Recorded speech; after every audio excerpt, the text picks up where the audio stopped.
Hi, and welcome to another episode of Natural Bliss Podcast. I'm your host, Joyce Wheeler. Mother's Day is coming up soon. And if you would like a unique gift to give to the special mother in your life, you go check out heavenlybodieswellness.com. I've got various sun guide items there, bracelets, necklaces that are great for protection against the electromagnetic field. I have a variety of cellulite, which is a really great crystal to have around.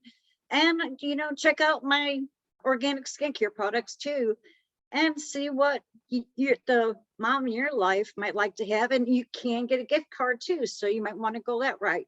So go by Heavenly Bodies Wellness and check that out and see what you can find. So today I have with me Dr. Melissa Bird, and she is a life coach, lay preacher, author, and keynote speaker. She is a world-class presenter who has appeared before audiences at universities, conferences, and religious institutions around the world. Her combination of education, real-life experience, and practical advice makes her a powerful force of change in the lives of people she speaks to. Past audience members have described her speaking as fierce, revolutionary, life-changing, enthusiastic, and inspirational. Dr. Bird creates the genius for a new brand of leadership and graceful revolution. Her unique life purpose is to use her talents to help others dismantle perfection, tap into their intuition, and heal from grief and loss. Her words awaken revolutionaries, trailblazers, and powerful innovators who are seeking deeper connection and expansive growth. When she's not speaking on stage around the world, she can be found reading trashy novels, drinking fine whiskey, playing mom to three amazing humans, and loving her punk rock scientist, James Thomas Kelly. Welcome to the show, Melissa. Thank you so much for having me. I'm so happy to be here, Joyce. So how did you get started on this route? Oh, that's such a great question. So where do I even start? Such a good question. Back in 2017, I was finishing my PhD, and I knew I did not want to go into academia, and I ended up going on a coaching retreat to Scotland. Ooh, nice. Yeah, I went and stayed in a castle for a week in Scotland. How cool is that? Yeah, it was really cool. And while I was there, the coach that was facilitating the retreat, she and I started talking, and she's like, you really ought to start speaking. And I knew I wanted to speak because I've always done a lot of speaking, but whatever. And she's like, you should be a life coach. I was like, no. I'm not going back to school for anything else. I have done my thing. I don't know what I want to do, but I know I don't want to do that. And she said, well, you don't have to go back to school. You have a master's degree and a PhD in social work. And I was like, interesting. I don't have to go back to school. And she's like, I think you know how to coach, Missy. I was like, oh, I do? And then we really started talking about, like, what do I want to help people with? And of course, it was 2017. So one of the things I really started out doing was helping women find their voice so they could make a difference in their communities. And I was specifically focused on helping women who, they were really upset about the 2016 election, and they really wanted to do something different in their communities so they could feel like they were making a difference and they didn't feel so out of control with what was going on around the world. And so I started my business under a completely different business name, and I started coaching. And quickly, I really started to realize that I do a lot of healing work with my clients. I've always been, I'm a social worker. So I've always been a healer. I've always considered myself a healer. And at about the same time that all this was going on, like 2017, that whole year, our oldest daughter kept trying to get me to go to church. And I was like, I don't want to go to church. It's like, I don't want to have anything to do with church. I grew up in Utah. I'm a witch. I'm bisexual. I'm a feminist. I'm all the things that I have been raised the Christian church doesn't want to have anything to do with. Sadly. And my daughter just kept pushing me. And I was like, I don't want to. And finally I called a friend of mine who is part of the Episcopal Church in Southern California. And I was like, I need you to find me a church because I don't even know where to begin. And Caitlin really wants to go to church. So he found us a church, Good Samaritan. And I was terrified. Joyce, I was terrified to walk into church. I was like, if I go in there, I'm going to start on fire. Like bad things are going to happen to me. And what happened was I walked into that church and I started sobbing. And every Sunday for 3 months, I just bawled. And it felt like I was coming home. And I was like, what is going on? My husband would be like, let's sleep in today. I'm like, nope, we're going to church. And he's like, I don't understand what's happening to you. And I'm like, I don't understand what's happening to me either, but I want to go to church. And so the evolution that happened is that, and that very same coach, all through these years, she's like, you need to come out of the closet. I was like, I am not, no. She's like, you need to tell people you're a Christian witch. And I was like, no, ma'am. I am not going to do that because then my Christian friends are going to get mad at me, right? And my witch friends are going to get mad at me. And I'm not going to have any friends left. And it's going to be really sad. And she's like, girl, just Google search #Christian witch. And I was like, whatever. And so I did. And all of a sudden, there's this huge community of people who are both Christian and witches. And I was like, I thought I was so unique. So why did you think the witch community would be upset with you because you were claiming the title of a Christian? Typically, and I have actually had a lot of backlash for this, so I can actually say that my hesitancy was not unwarranted. Because there is so much anti-Christian sentimentality among some parts of the pagan witchcraft community, rightly so. I mean, the witch hunts were the largest femicide in world history. Right. It's not like we are friends with the Christian church often. Right. Christians tend to really see witchcraft as this it's not okay, right? When you mention the word witch, our society thinks black hat, Right. crooked nose, warts, eating children, doing these horrible things. Well, so here's what happened that I think is so beautiful that I really want your listeners to hear is that what ended up happening is that people became so curious about me identifying that way that and I started doing just so much more research on the history of paganism and Christianity. And what I ended up finding out was a couple of really beautiful things. One is that there were pagans early on, like 11th, 12th century, maybe even in the 10th century, that would cross the bridge between Christianity and witchcraft. Or paganism. And so they would take information to the Christian church as they were expanding in Scotland in particular.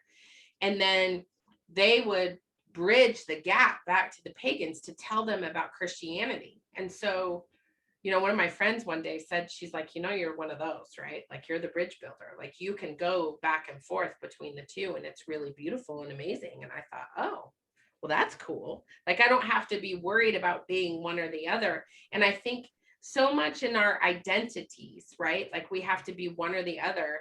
And apparently I just live in duality. I'm a bisexual woman. So I'm like, and there's always running jokes in the gay community, like bi now, gay later. And apparently like this is my role in this life is to be a bridge, like to go back and forth between, light and dark and Christianity and witchcraft. And, I just feel like we put ourselves in such boxes that it stops us from living in the fullness of our power and our ability to connect to spirit. And I think that is what I've learned. Well, what ended up happening, of course, is I blew up my business and started Natural Born Rebel. And then all of these things started happening and I started doing readings and I became trained. I actually trained in clairvoyance so that I could channel better because my channeling was a little bit wonky. And so I learned how to do that better. And now I just incorporate this love of God. I mean, I love Jesus. I really love Jesus. I really love Mary more, but I really love Jesus. And I have incorporated this idea of the divine masculine and the divine feminine and the Holy Spirit into the work that I do as a witch and a healer. So It's like a yin and yang, yeah. you know. Yeah. So, you were talking about putting yourself in a box. I think the reason we do that is because of the way society deems certain things. We're listening to what society says, so therefore it's like but right before we started the show, and I had told you that I went to an energy worker, and she said, "You're a witch," and I said, that word carries stigma. I prefer to be called a light worker, but I am embracing it more. I'm referring to myself as a green witch. But the thing too, going back to when all the witch trials, a lot of them weren't doing black magic. They were people who were working with herbs, and they were able to cure people because they knew which herbs to give them to cure them. And I think too, it was also that, the men were like, wait a minute, she shouldn't be doing this. She shouldn't have that kind of power. I think maybe that was the beginning of the feminist movement. I think probably there's a piece of it there for sure. Also, I think that back during the witch hunts, women were the healer. Like, we were the only ones allowed in the room to help other women were women. Like, there were not men in the room at all, right? And we were the midwives, and we were the ones who were there for births, and we were the ones who were called upon when someone was sick. And I think it just so deeply coincides with the expansion of the Catholic Church and what they were trying to do. And they would not have been able to succeed in their endeavors if they would not have had a common enemy, and the common enemy happened to be the healers and the women who were doing the healing and the herbalists. And you're right, black magic is very rare. Black magic is mostly a myth. And so I also think there's so many books about it, and there's so much writing about it. And I think if people are really curious about the actual history of, the actual witchcraft and witches, there's some really good ones. One of my favorite is Waking the Witch by Pam Grossman. It's one of my favorite books. It's such a good history that is just so powerful. She does such a good job of bringing it together. I really, really love that book. So. There's also a lot of documentaries between YouTube and on Netflix and whatnot that I've been watching about the witch trials. I just feel I like to get different perspectives, and I look for consistencies. And I also do a lot of writing. When I do my research, that's what I'm looking for. I'm looking for the consistencies, because I feel that when and stuff like, I can tell from a website or a blog if there's plagiarism involved. It's like, wait a minute, this is just too close to that. Somebody did something here, But I think people need to go and look for themselves instead of just listening to what society has to tell us.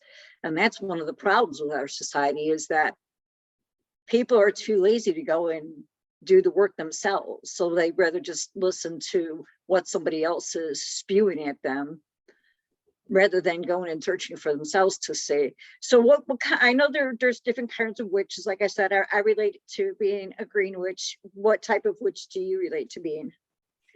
Well, I don't,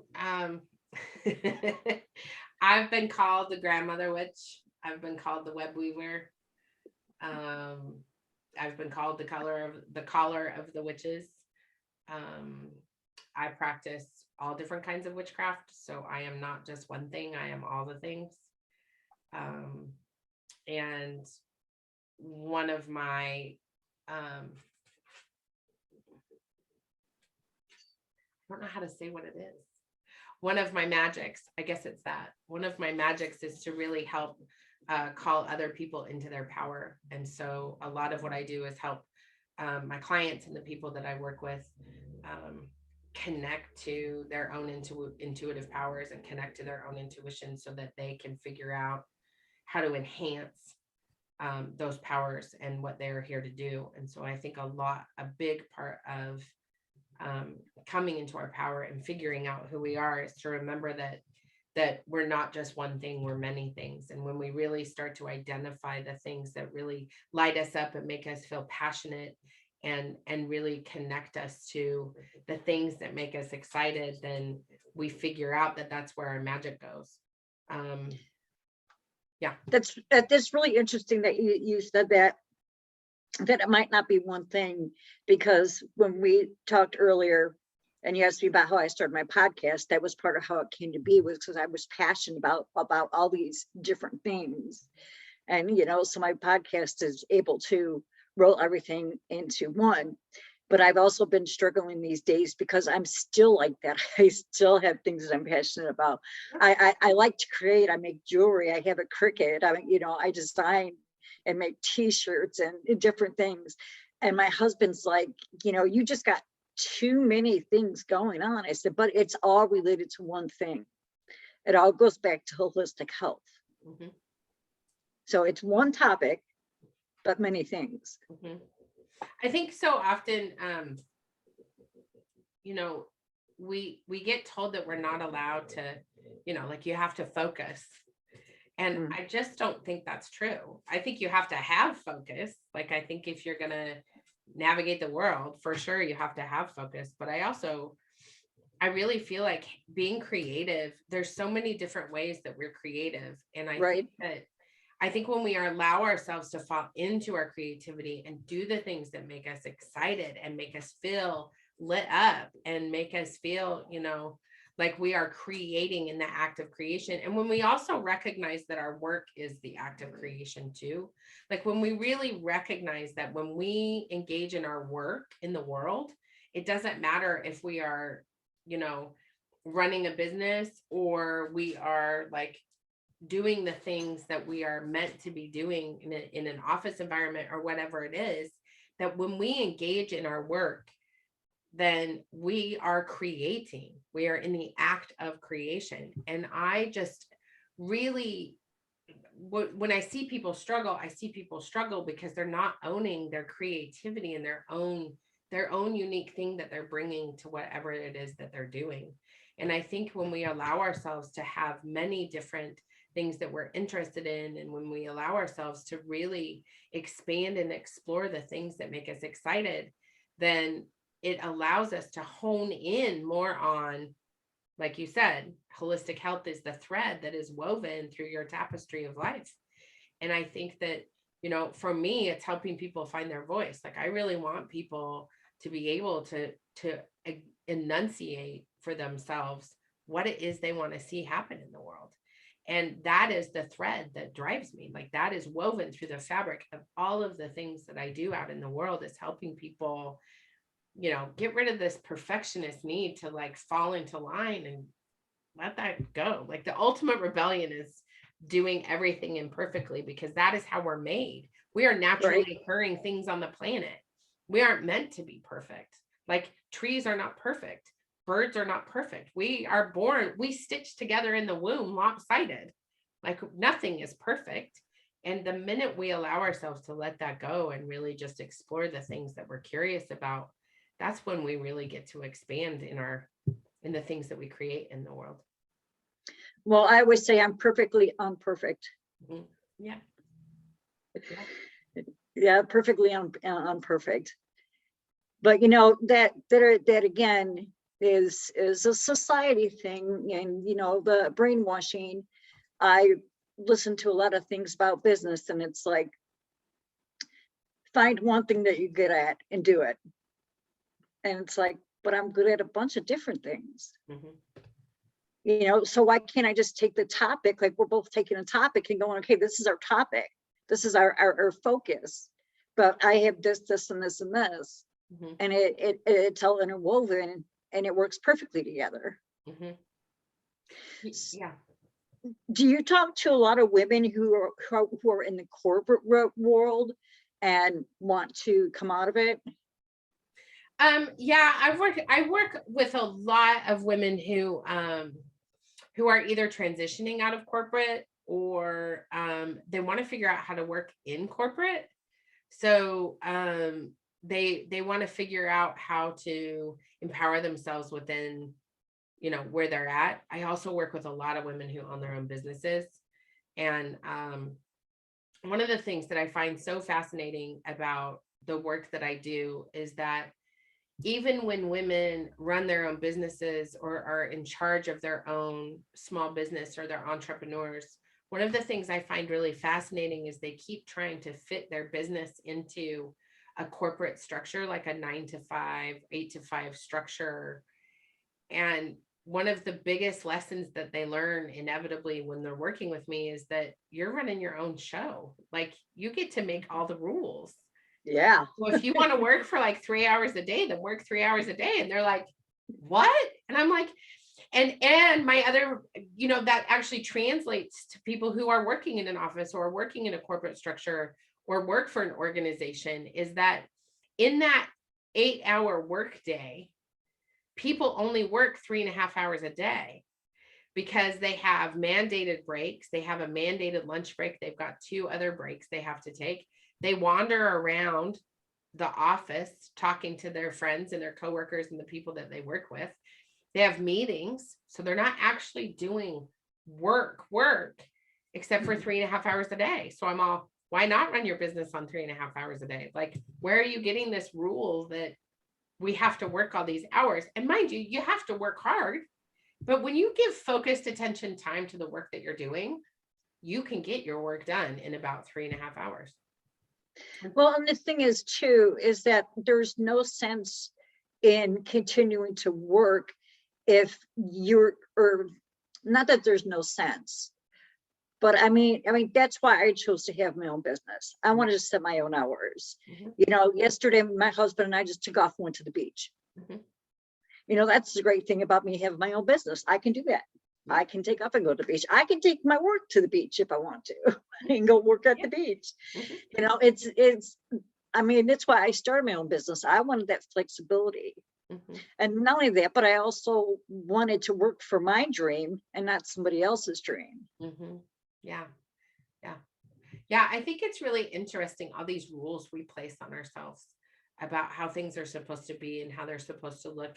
I was actually just talking with a client today about how fascinated that she is with just this idea of the universe and source and spirit and God and like all these things that we talk about in my programs and in my coaching, because she wasn't raised that way. She was raised by atheist parents who didn't believe in anything, and now she's like, this is really interesting. Like, her exploration of it, it's sort of like my exploration of going to church, right? Like, she's like opening up to this whole idea that there is something greater out there in the world, that we have no control, that we get to take action and we get clarity and confidence from taking those actions, but that there is a larger driving force. And you can see that just with the way that the earth works. Not the way we manipulate the earth, but the way the actual earth works, with volcanoes and earthquakes and storms and weather, and the way air is constantly moving around us, but we can't see it. Like, there's so much wonder in the world. And when we try and put our lives into these super rigid boxes, we stop wondering, I wonder why that is, or I wonder why that happens, or I'm really curious why I'm feeling that way. And I think that when we start to think about our lives from that curiosity standpoint, and we really start to wonder, I wonder what's going to happen next. One of the things I was just recently telling one of my clients was, I was actually in one of my classes, and I was like, you guys, like, what if we were like 4 again, and we just woke up every day and we were like, I wonder what's going to happen next. I wonder what's going to happen next. Because young people, and I see this with young people, like, I wonder what's going to happen next. And I'm like, yeah, that's the life. That's the space I want to be in. Not, I want to control and predict what happens next, but I wonder what'll happen if I send this email, or write this blog or write this book or say this to my client. Like, I wonder what's going to happen if. And when we're in that space of wonder, I wonder what's going to happen if, everything opens up. It's like infinite possibility just goes, oh, hey, what's up? Oh, you wonder? Let's see what happens. It's a totally different way of being. And I think that I just really want to start encouraging people to just be more curious. Like, I wonder what would happen if, instead of being like, I know that if I do this, with this certainty, like it's not real. Certainty doesn't exist. And Right. it perpetuates fear and grief and Mhm. loss and perfection and all of those things that we are here to undo. That's a really good point to make. And yeah, we need to be aware of, one of the problems is we're in the house so much these days. We're all the time. I am. Yeah. That's why it was so nice to get out and go to the beach yesterday. Yeah. I mean, that's part of something that I've got to be conscious of, is to go outside, to walk in the sun, to take a walk. Mhm. And when we were talking about wandering, I'm in Louisiana, so we've got the Spanish moss. Mhm. Well, I was wondering, where does it come from? Why is it there? Well, it comes from bird droppings, is where it comes from. I've got flowers that just pop up in my yard out of nowhere. And I'm like, and I always wonder, what is that? How can I use it? What kind of benefits does that plant hold? What is that plant? We have a place here that will help us to identify plants if you send them a picture, but I sent them a picture and I never got any response. Mm. So, but yeah, having that childlike thinking as far as wondering, and allowing the child inside of you to come out and play, to have fun. Mhm. So many adults are so serious, and I'm like, loosen up a little bit, go ahead and laugh. It's good medicine. That's another thing with our society. When you're an adult, all of a sudden you have to be so serious. Yeah. No, you don't. Laugh and have fun. I don't know where that rule came from, but it's lame. I don't like that rule at all. Me neither. That's the way have you seen that saying, don't grow up, it's a trap? Yeah, It's definitely a trap. it is. So you have a master class. I do. I have a couple master classes online. Yeah. So I have groups of master classes that you can buy online, and they are about the divine feminine, the maiden mother crone, the archetypes of the divine feminine. They're about feminism and unscrewing the patriarchy in your brain and learning how to tap into your intuition. And they're really, really fun, super delightful, lovely master classes that are short.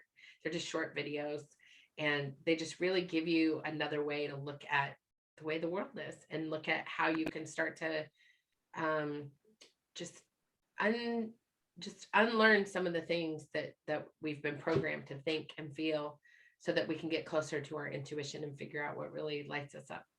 Right. And the thing is we all have intuition. Mm-hmm. Sometimes we just don't listen to it. Yeah, most of the time. Oh, I'll tell you, I listen to mine. Right. What happened? It's really hard for people to learn about that. Oh, well, I learned the hard way. My husband learned even the harder way. Mm-hmm. So I was doing an event, and rain was in the forecast, and I like to wear the moccasins without the sole. Mm-hmm. Well, what happens when it rains? Your feet get wet because you have nothing there.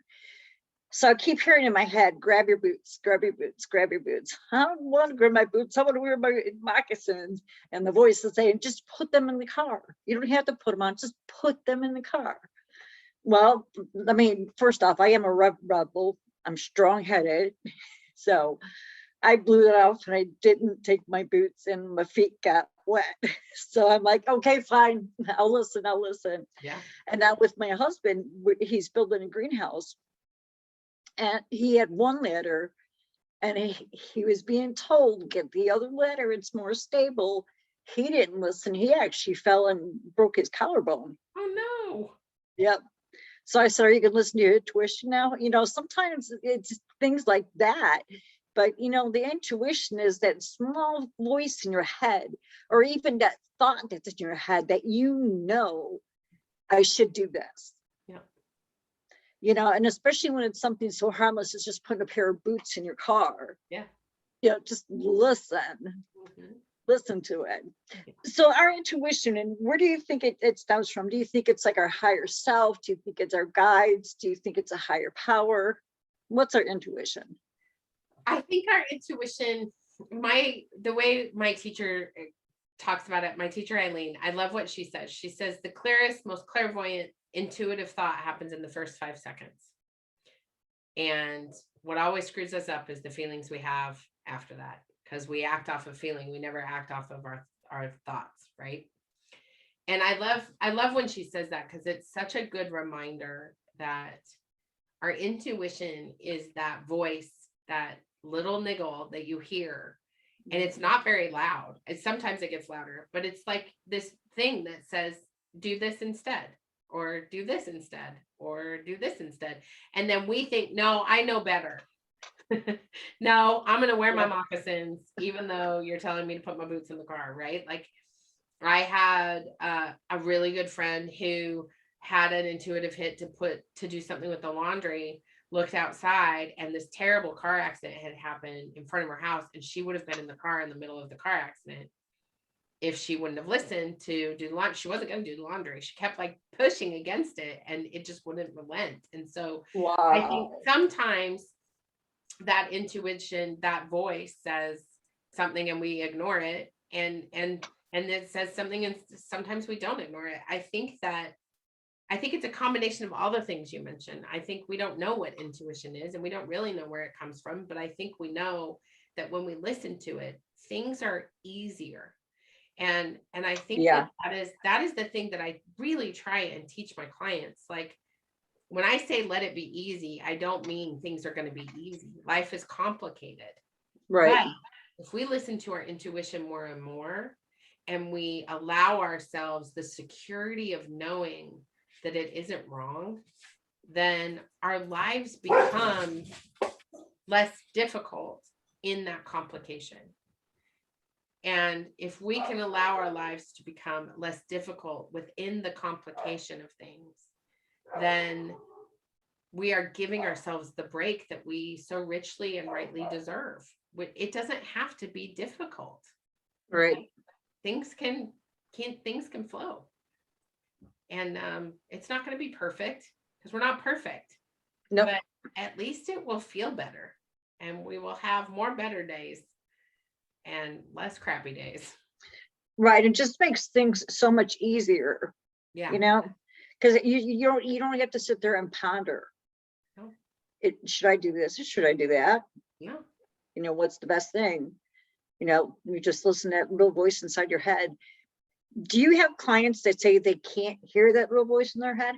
Oh, sure. Yeah. I mean, that's why most people come to work with me, is they have no idea they have no clarity. They're like, I've been wrestling with this for years and I just want clarity on it. And so, I really teach my clients how to figure out, okay, so this is what you want. This is what society's told you to want, or your parents, or, your family of origin, or whatever it is.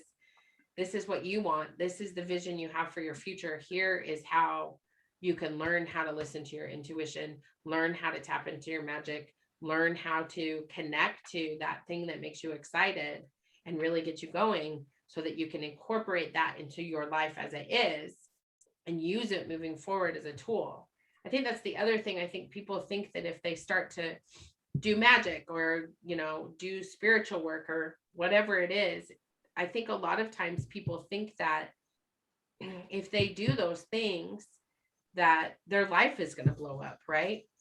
That they think that things will explode, or stuff will go wrong, or, I mean, I don't know what people tell themselves, but I remember thinking, I can't use my power, because if I let this power out, people are going to be really upset with me.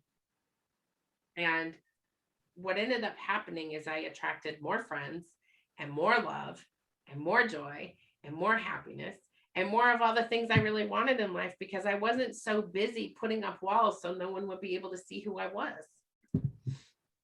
Yeah, that's tough. Yeah, That's tough. really tough, right? Well, I have a friend, when you were talking about doing certain things, she won't meditate. She feels like there's something evil about meditation. Oh, that's interesting. And yoga too. She won't do yoga. Apparently there's a type of yoga out there where they do chanting, and I'm thinking it's probably using like the it sounds like that. She feels that that's evil. So, but I was explaining to her there's different types of yoga. Not all yoga is the same. But she still is just like, and that's the thing too with the church.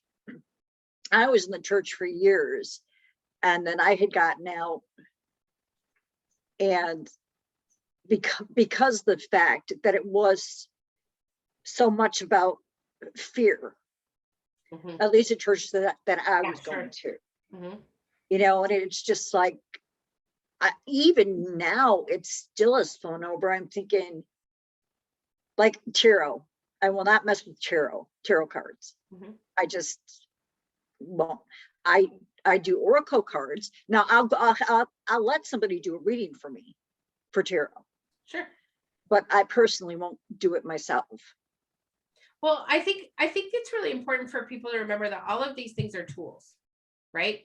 So these are all just tools. Tarot is a tool. Oracle cards, tools. Runes are tools. Like, scrying is a tool. Like, praying is spelling, and spelling is praying. You cannot cast a spell without it being a prayer. It is a prayer. We're just all using different language. Right. Like, this is the thing I wish people would understand. What is so fascinating about your friend who's talking about how yoga is evil? Yoga is a spiritual practice. It is a religious spiritual practice, just like going to church and taking communion and the body and blood of Christ and all of those things. That is a religious and spiritual practice. And I just wish more people would understand. And this is also the problem in the spirituality community. Like the our way is the right way, and meditation and yoga, and you have to be rigid, and you got to sit your butt on the pillow and do the meditation and all the things. Like, we're just as bad in the spiritual community as we are in the religious community. Like, God has no rules, people. Like, it's just a tool. Yoga is a tool. But here's the thing about calling it evil.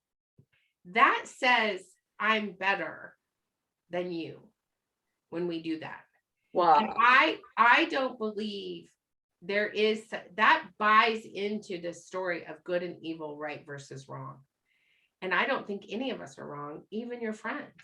I think that when we find the thing that works for us, that connects us so deeply to spirit, whether it's, no matter what we call it, when we are connecting to God, not as the white Christian God, but God as love.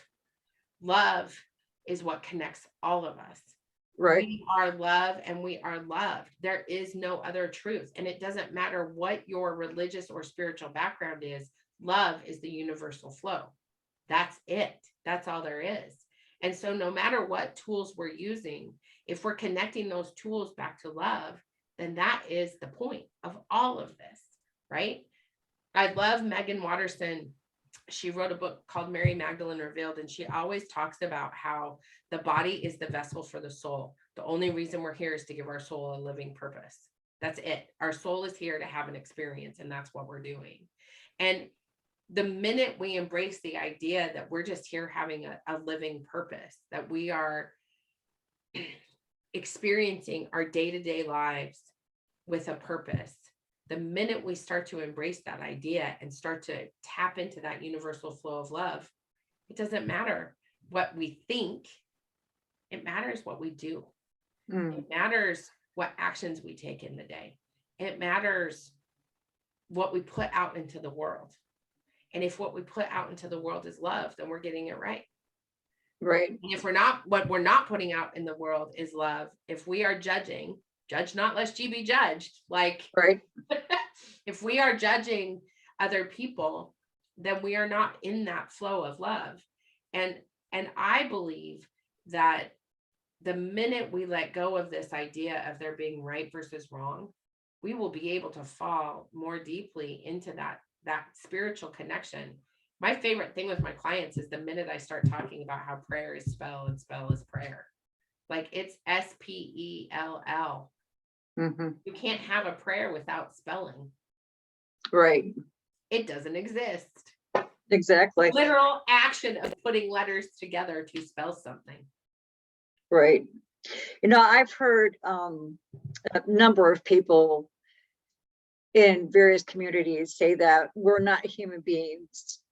We're spiritual beings having a human experience, which is such a great way of putting it. Yeah. You know, when you think about it like that, because it's truth. We really aren't humans. We're spiritual beings. We have a soul, and that soul goes on. And I think it's important I would challenge you a little bit that we are human beings and we're connected to this web of life. The thing that makes it different is that we've got this soul also trying to have a human experience. Yeah. That complicates things. Interesting. We are humans. We are part of the animal kingdom, just like plants and flowers are part of the botany kingdom. Like, we are part of the animal kingdom, and we are connected to this web of life so intricately that when we start to think of ourselves as separate of it, that's when all the trouble starts. Well, and everything's energy. Yep. So that in that way, we're all connected. That's right. And that's why putting out the vibration of love is so important, because not only does it have an effect on me or the people that are around me, it affects everybody in the whole entire world. Yeah. In a positive way, just as much as something negative can have the same effect. That's, I would love to see everybody in the world wake up to this idea, you know, and I feel that if people knew how interconnected we really are, that this world could be so much better place. I think so. So you have anything coming up? No, I have readings. I have lots and lots of I always have several openings for readings, and I always open more up if they get booked. So I do 1 hour clairvoyant coaching readings where for 30 minutes we coach. So if you have 1 or 2 issues that you want clarity on, that you just feel are like mudding you up, it's called Misfit Magic Hour. And so we do a 30 minutes of coaching and then a 25-minute tarot reading or oracle cards, depending on my mood that day, because you just never know what you're going to want. And so it's a reading combined with clairvoyance and coaching, and it's really, really fun. So you get to talk to your guides, and it's really good. It's just really fun. It's one of the most fun things ever. And I do them all month long. Like, I do them all the time. So how many tarot decks do you have? I have 5. That's it? Yeah. I have the ones I love. So I'm a little bit obsessive about what I use. So when I love it forever. Like, it's just, I have a couple oracle decks I love to use too. I love to use Rebecca Campbell's Ladder to the Light. And then Danielle Laporte's Truth Bomb deck is my other favorite one to use. So. Truth Bomb? Uh-huh. Interesting title. Mm-hmm. They're really good. They're just one little word sentences that just like, oh. Really? Yeah, they're really good. I love those. I've got the Fairy Wisdom Oracle and the Dragon Wisdom Oracle. Oh, nice. And the Dragon one is really interesting because it like it told me to go and meditate to meet my dragon, to find out who my dragon was. And I'm like, okay, you know, thinking that's real woo-woo. That is real woo-woo. But I did do it, and I did meet her, and her That's name is awesome. Elsa. That's awesome. So that was very interesting. It The just, other one, let me just, this just popped into my head. So let me just say this about meditation, because it just popped in my head and it's the second time. When we talk about meditation, I'm a terrible meditator. Like, I don't sit down to meditate. I meditate in the shower. I meditate when I'm standing in my garden watering my flowers. I meditate like right as I'm falling asleep. I'll go into a meditation, not on purpose. It just happens. Like, we are always meditating. I meditate while I do the dishes because I go into a zone. Like, I don't even know what I'm doing. If you are driving and you've gotten somewhere, like you're driving home the same way every day for the like time and eternity, you meditate on the way home because you zone out, right? Sometimes you don't remember how you got home, but you know you got home, right? Like that. When you talk about meditating to go meet your dragon, I'm like, that's amazing. And Dr. Melissa Bird, PhD, does not meditate that way. Like, I just don't, but I meditate every day. But I meditate in different ways. I meditate when I'm sewing. I meditate when I'm making one of my felted dolls. I meditate when I'm writing, especially when I'm writing. I go into a very deep meditation, but I don't do it on purpose. And so I just want to encourage anyone who's listening to this to remember that you don't have to like go into the zone and go into the Om and go into all that. Like, there's no rules to meditation as long as you're giving yourself space and permission to recognize you're meditating when it happens. Like, after right. you're done, be like, oh, I just meditated. And then you can go into that space more so you can download those divine downloads and that intuitive stuff and open yourself up more to connecting with your intuition. I'm glad you brought that up because, I've talked to numerous people who are like, oh, I can't meditate. For me, it's different. I don't sit on a pillow with my fingers. I do not do that. I lay down on the couch. I do a lot of guided meditations. That's how I met a lot of my guides and my archangels, was through meditation, and that's how they come to me. Mm-hmm. But and the people would be like, oh, I can't stop thinking about things. Well, yeah, because we have thoughts. So let it come. If I have a thought come while I'm meditating, I let it come and then I release it like a wave in the ocean. Okay, yeah. The thought came, now it can go away. I'll bring it back when I'm done. Okay. Yeah. Another thing I try to do is get as much stuff done before I go to meditate. So I'm not sitting there thinking, oh, I got to start dinner. I got to put the laundry in, and I've made this suggestion before. I don't do it because I'm not a list person. But if you're a list person, you could list the things you have to do after you're done meditating to help clear your head. Sure. So I'm glad you brought that up because, there's no rules, whatever works for you, whatever feels good for you. I had talked to this one man about meditating, and I asked him if he meditated, and he was struggling with something. And I said, well, meditation might be good. Have you ever done that? And he was like, oh, no, I've tried that and I don't like it.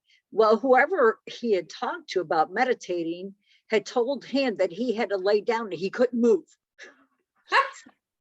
I'm like, what? Lay there and don't move. Yeah. So he was like, I can't do that. And I was like, I don't know who told you that, but that's not true. No, it isn't. No. So we're almost at the top of the hour. Is there anything you want to leave the listening audience with?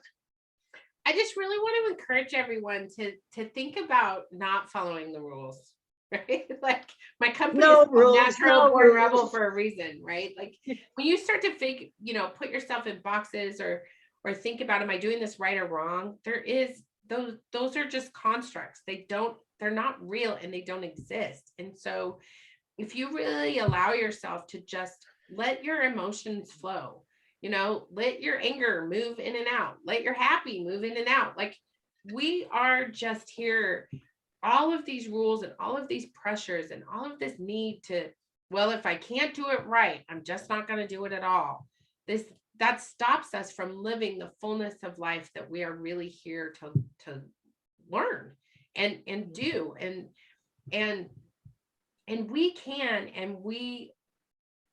when we default to love and not romantic foo-foo love. That's not what I'm talking about. I'm talking about permission to fail, and willingness to just walk outside and breathe the air and think, oh, wow, I wonder what my day is going to be like today.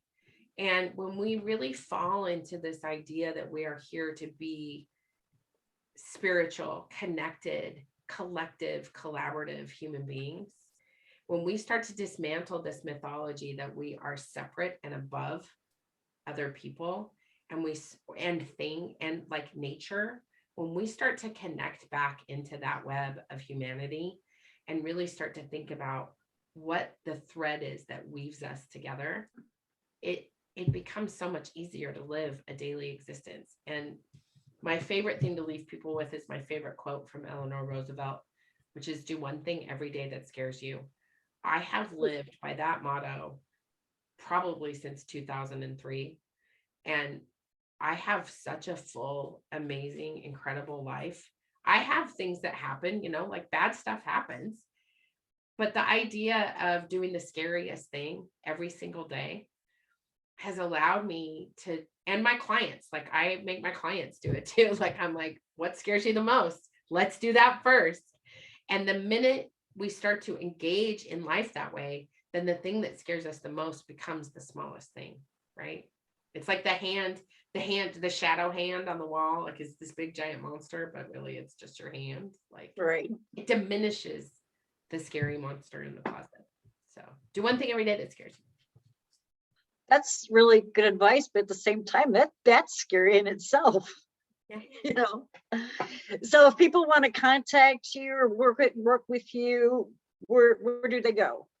So you can find me on my website at naturalbornrebel.com. You can also find me online in all the places at birdgirl, BIRDGIRL 1001. I make it super easy for people. And that's where you can find me on TikTok, Instagram, Facebook, and Twitter. Melissa, thank you so much for being on. It's been a great conversation. I'm glad that you took the time to come and talk with us. Yeah, thank you so much, Joyce. I'm happy to meet you. All right. So all of you people out there, enjoy the rest of your day or the beginning of your day. And remember to shine your light. Until next time.